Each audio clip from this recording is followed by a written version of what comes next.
In this video, I will explain what are the static classes and static keyword in C#. Second, हम discuss करेंगे what are the partial classes and partial method in C#. And third, हम discuss करेंगे what the use of this keyword in C#. जो आपके static keywords होते हैं वो हम नॉन स्टैटिक क्लासेस पे यूज कर सकते हैं। तो जो आपके नॉन स्टैटिक क्लासेस होती हैं उसके अंदर आपके पास वेरिएबल होते हैं, तो वो आपके पब्लिक प्राइवेट भी हो सकते हैं और स्टैटिक से भी हम डिक्लेयर कर सकते हैं। उनके मेथड को भी हम स्टैटिक डिक्लेयर कर सकते हैं एंड जो उनकी प्रॉपर्टीज होती हैं उनको भी हम स्टैटिक से डिक्लेयर कर सकते हैं। तो ये मेरे पास एक क्लास है। इस क्लास में मैं डिफाइन करूंगा स्टैटिक मेथड्स।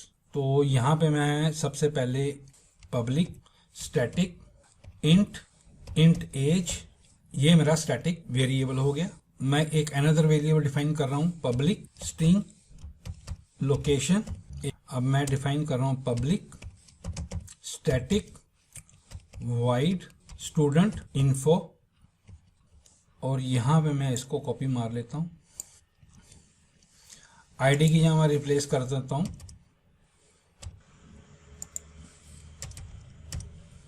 स्ट्रिंग लोकेशन, और यहाँ पे मैं 0 आर्गुमेंट को रिप्लेस करता हूँ इंट एज से,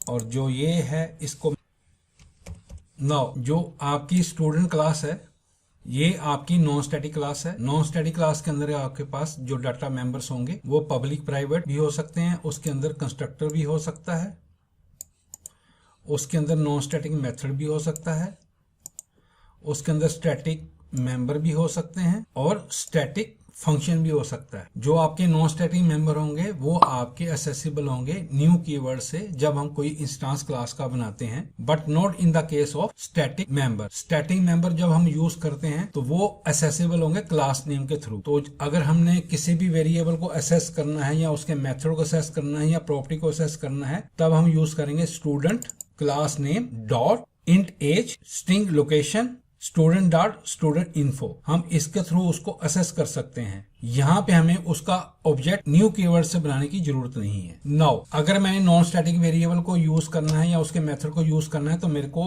एक ऑब्जेक्ट बनाना पड़ेगा स्टूडेंट्स का। तो यहाँ पे मैं एक स्टूडेंट ऑब्जेक्ट न्यू स्टूडेंट। अब अगर मैंने इसके नॉन स्टैटिक वेरिएबल को यूज करना है या इसके मेथड को यूज करना है तो वो ऑब्जेक्ट से एक्सेसिबल होंगे। तो यहाँ पे मैं 10 दे देता हूँ। ऑब्जेक्ट डॉट स्टूडेंट डिटेल्स, इसको मैं कॉल करता हूँ। जो ऑब्जेक्ट डॉट स्टूडेंट डिटेल्स होगा, जैसे हमारा इंस्टेंस बनेगा वो आपके वेरिएबल की वैल्यू को इनिशियलाइज कर देगा। तो यहाँ पे मेरे पास ID 1 आ जाएगा और यहाँ पे राज 10 आ जाएगा। ये आपकी वैल्यू को इनिशियलाइज कर देगा, लेकिन यहाँ पे मैंने उसको अपडेट कर दिया ID 10 से। अगर मैं यहाँ पे कंसोल डॉट राइट लिखूं ऑब्जेक्ट डॉट ID, तो यहाँ पे वो मेरे को वैल्यू प्रिंट करके देगा 10, और स्टूडेंट डिटेल के अंदर मेरे को वो प्रिंट करके देगा राज, क्योंकि मैंने ID की वैल्यू को वहां पे अपडेट कर दिया।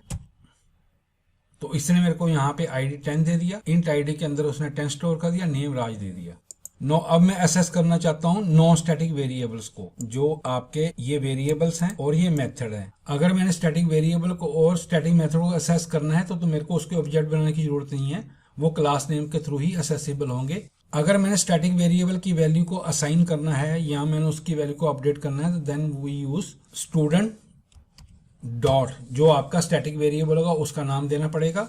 इंट एज, वो आपका किस टाइप का, इंट टाइप का, यहाँ पे मैं दे देता हूँ 18। अगर मैंने लोकेशन की वैल्यू को असाइन करना है डॉट स्ट्रिंग लोकेशन, ये वैल्यू साइन कर दी। अगर मैंने उसके मेथड को असेस करना है तो वो आपका class name dot method name होगा स्टूडेंट इन्फो। तो यहाँ पे वो स्टूडेंट इन्फो को कॉल करेगा, और जो आपका इंट एज होगा उसके अंदर 18 आ गया, स्ट्रिंग लोकेशन के अंदर जैली आ गया। तो यहाँ पे वो मेरे को int age and string location, जो वेरिएबल में मैंने वैल्यू साइन कर रखी है, उसको वो प्रिंट कर देगा। तो उसने int age 18 string location Delhi print कर दिया। तो कहने का मतलब कि अगर आपकी क्लास के अंदर आपके पास नॉन स्टैटिक मेंबर्स हैं तो वो न्यू कीवर्ड से एक्सेसिबल होंगे। अगर आपके स्टैटिक वेरिएबल्स हैं या स्टैटिक मेथड्स हैं वो आपके क्लास नेम डॉट से एक्सेसिबल होंगे। तो ये था ये आपका स्टैटिक कीवर्ड्स के बारे में। अब हम डिस्कस करते हैं what are the static classes. जो स्टैटिक क्लासेस होती हैं उनको हम डिक्लेयर करते हैं विद द स्टैटिक कीवर्ड्स। तो ये है आपकी नॉन स्टैटिक क्लास। अगर मैंने इसको स्टैटिक बनाना है तो मैं स्टैटिक कीवर्ड यूज करूंगा। तो यहाँ पे मैं STA, तो अब ये मेरी क्लास क्या बन गई, स्टैटिक क्लास बन गई। जो आपकी स्टैटिक क्लास होती है उसके अंदर हम जितने भी उसके डाटा मेंबर्स होते हैं वो ऑल आर स्टैटिक्स। तो इसलिए ये मेरे को यहाँ पे एरर दे रहा है। तो सबसे पहले मैं नॉन स्टैटिक जितने भी वेरिएबल उनको डिलीट मार दूंगा। सेकंड पॉइंट जो है, स्टैटिक क्लास के अंदर हम कोई भी कंस्ट्रक्टर यूज नहीं कर सकते। जो आपकी स्टैटिक क्लास होती है वो विदाउट कंस्ट्रक्टर इनिशियलाइज होती है। तो इसमें भी मैं इसको यहाँ पे डिलीट मार दूंगा। ना ही उसके अंदर आपके नॉन स्टैटिक मेथड्स हो सकते हैं, तो इसलिए इसको भी मैं डिलीट मार दूंगा। तो ये मेरे पास एक स्टैटिक क्लास बन गई जिसके अंदर सारे जो मेंबर्स हैं all are static in nature. इनके अंदर हम नॉन स्टैटिक मेंबर यूज नहीं कर सकते। अनदर इंपॉर्टेंट पॉइंट, जो स्टैटिक क्लास होती है उसके अंदर हम न्यू कीवर्ड से उसका ऑब्जेक्ट नहीं बनाते, इसलिए ये यहाँ पे मेरे को एरर दे रहा है। तो मैं इनको भी डिलीट मार देता। नाउ अब मैं इस प्रोग्राम को रन करता हूं। तो यहां पे उसने मेरे को ये आउटपुट दे दी, because all the data member and function are in static in nature. Another important point ये होता है, जो आपकी स्टैटिक क्लास होती है they are the sealed class. Sealed class का मतलब क्या है कि हम उसको इनहेरिट नहीं कर सकते। तो सील्ड क्लास के बारे में हम पढ़ेंगे इनहेरिटेंस के अंदर।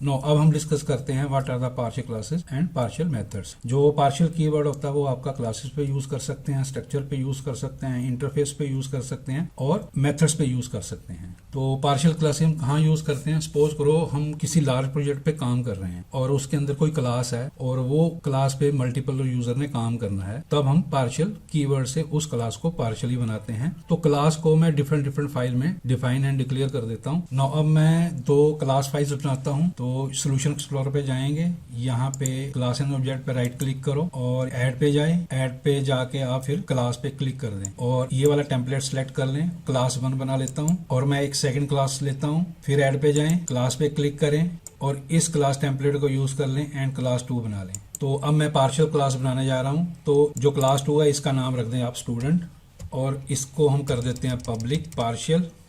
इसको कर लो कॉपी और क्लास 1 पे चले जाएं, इसका नाम भी आप रख दो स्टूडेंट। तो अब ये मेरी दोनों पार्शियल क्लास होगी। तो डेवलपर 1 क्लास 1.cs फाइल पे काम कर सकता है, डेवलपर 2 क्लास 2.cs फाइल पे काम कर सकता है। तो यहाँ पे मैं दो प्राइवेट वेरिएबल बनाऊंगा, उसको कंस्ट्रक्टर के थ्रू इनिशियलाइज करूंगा। Private int id string name. अब एक बनाऊंगा कंस्ट्रक्टर स्टूडेंट ब्रैकेट, यहाँ पे दो आर्गुमेंट पास करूंगा, int id comma string name और यहाँ पे वेरिएबल की वैल्यू को असाइन कर दूंगा id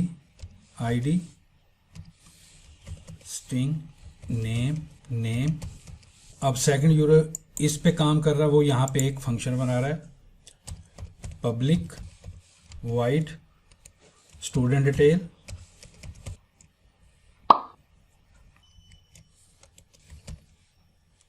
console dot right line. यहाँ पे मैं आईडी ले लेता हूँ ब्रैकेट 0 एंड ये इसका फर्स्ट आर्गुमेंट हो गया और यहाँ पे मैं आईडी से रिप्लेस कर देता हूँ 0 आर्गुमेंट को और स्ट्रिंग नेम से रिप्लेस कर देता हूँ फर्स्ट आर्गुमेंट को। तो जब मैं प्रोग्राम को कंपाइल करूंगा तो जो दोनों क्लासों में आपके ये वाले वेरिएबल और ये वाला आपका कंस्ट्रक्टर है और ये वाला जो आपका फंक्शन नेम है वो इस स्टूडेंट क्लास के अंदर आपको ऐसा मिल जाएंगे जैसे हमारी नॉर्मल क्लास में मिलते हैं, यानी कि मिलके एक ही क्लास बना देंगे। अब अगर मैंने उसके मेथड को असेस करना है अपनी प्रोग्राम क्लास के अंदर, तो यहाँ पे मैं स्टूडेंट का ऑब्जेक्ट बनाऊंगा, ऑब्जेक्ट न्यू स्टूडेंट, और इसके अंदर हम आर्गुमेंट पास करेंगे ताकि वो आप जब कंस्ट्रक्टर को वो एग्जीक्यूट करेगा, जैसे ऑब्जेक्ट बनेगा तो वेरिएबल की वैल्यू को इनिशियलाइज कर देगा। मैं यहाँ पे 10 एंड जो सेकंड आर्गुमेंट है वो मैं राकेश डाल देता। अब मैं उसके फंक्शन को कॉल करूंगा ऑब्जेक्ट डॉट। अब उसने मेरे को यहाँ पे स्टूडेंट डिटेल यहाँ पे शो करना शुरू कर दिया और मैं इस मेथड को कॉल करूंगा। तो अब मेरे पास जो आउटपुट आएगी वो आएगी आपके पास 10 एंड राकेश। तो उसने मेरे को आईडी 10 दे दिया एंड स्ट्रिंग नेम के अंदर राकेश दे दिया। सबसे इंपॉर्टेंट पॉइंट ये है कि जो आपका पार्शियल क्लास होती है वो आपकी सेम नेम स्पेस के अंदर रिसाइड करनी चाहिए या सेम असेंबली के अंदर रिसाइड करनी चाहिए। तो उनके असेस मॉडिफायर भी सेम होने चाहिए। अगर मैंने यहाँ पे पब्लिक डिफाइन कर रखा है तो यहाँ पे भी आपका पब्लिक ही होना चाहिए। अगर 2 डेवलपर या 3 डेवलपर एक ही क्लास पे वर्क करना चाहते हैं तो वो पार्शियल क्लासेस के थ्रू वर्क कर सकते हैं। नाउ अब हम डिस्कस करते हैं what are the partial methods. जो पार्शियल मेथड्स होते हैं they are the special type of method जिनको हम पार्शियल क्लासेस में इंप्लीमेंट करते हैं। तो एक पार्शियल क्लास में हम उसका डिक्लेरेशन करते हैं और दूसरे पार्शियल क्लास में हम उसका इंप्लीमेंटेशन करते हैं। तो मैं क्लास 1 में जाता हूं तो यहाँ पे मैं एक पार्शियल मेथड बनाता हूँ, public partial void student info, और यहाँ पे मैं इसके आर्गुमेंट पास करता हूँ स्ट्रिंग नेम स्ट्रिंग लोकेशन। तो ये इसका डिक्लेरेशन हो गया। अब मैं इसको कर लेता हूँ कॉपी और इसकी इंप्लीमेंटेशन मैं इस क्लास में करता हूँ, ब्रैकेट, और यहां से मैं इसको कॉपी कर लेता हूँ। आईडी की जगह नेम, इस आईडी की जगह नेम, जो नेम होगा 0 आर्गुमेंट से रिप्लेस हो जाएगा। लोकेशन एंड यहाँ पे लोकेशन कर देता हूँ। और प्रोग्राम क्लास में मैं इसको सर्च करूंगा तो मेरे को यहाँ पे एक कंस्ट्रक्टर बनाना पड़ेगा पब्लिक, जिसके अंदर मैं कोई आर्गुमेंट पास नहीं करूंगा, स्टूडेंट।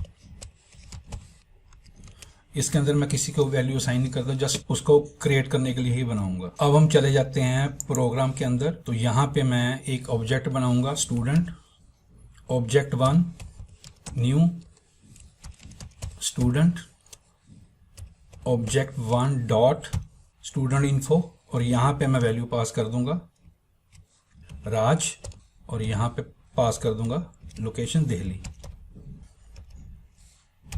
अब मैं इसको कंट्रोल F5 से रन करता हूं तो ये मेरे को आउटपुट देगा राज एंड दिल्ली। तो उसने मेरे को नेम राज दे दिया एंड लोकेशन दिल्ली दे दिया। Some important point regarding the partial methods. अगर मैं यहाँ पे पब्लिक नहीं लिखूंगा तो बाय डिफॉल्ट वो आपका प्राइवेट नेचर होगा, तो यहाँ पे भी फिर मेरे को पब्लिक हटाना पड़ेगा। तो उसको हम इसी स्टूडेंट क्लास में यूज कर सकते हैं। जो दूसरी बात है, जो आपके पार्शियल मेथड्स होते हैं उनका कोई रिटर्न टाइप नहीं होता, वो सिर्फ वॉइड से ही डिफाइन होते हैं। और जो पार्शियल मेथड्स होते हैं वो आपके क्लास और स्ट्रक्चर में हम इंप्लीमेंट कर सकते हैं। तो ये था जी आपका पार्शियल मेथड के बारे में।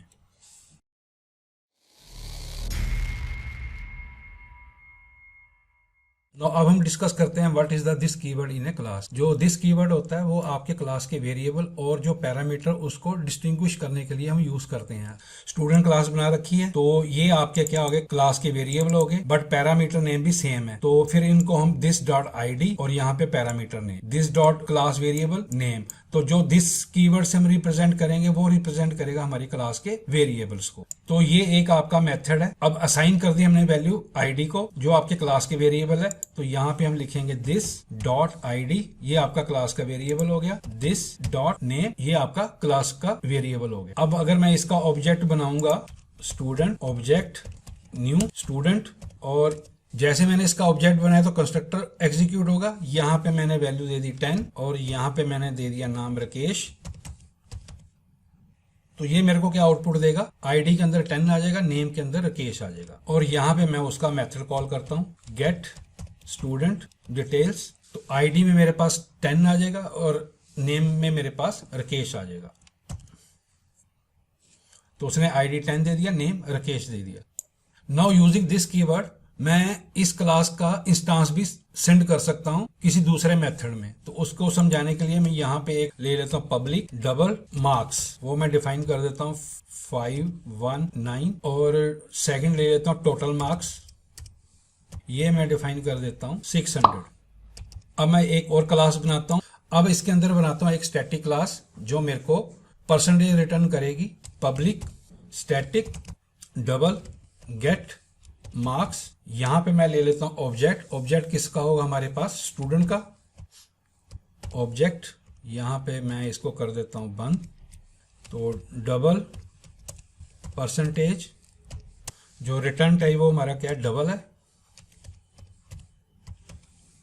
और यहां पे मैं लिखूंगा object dot marks divide by object dot total marks bracket star percentage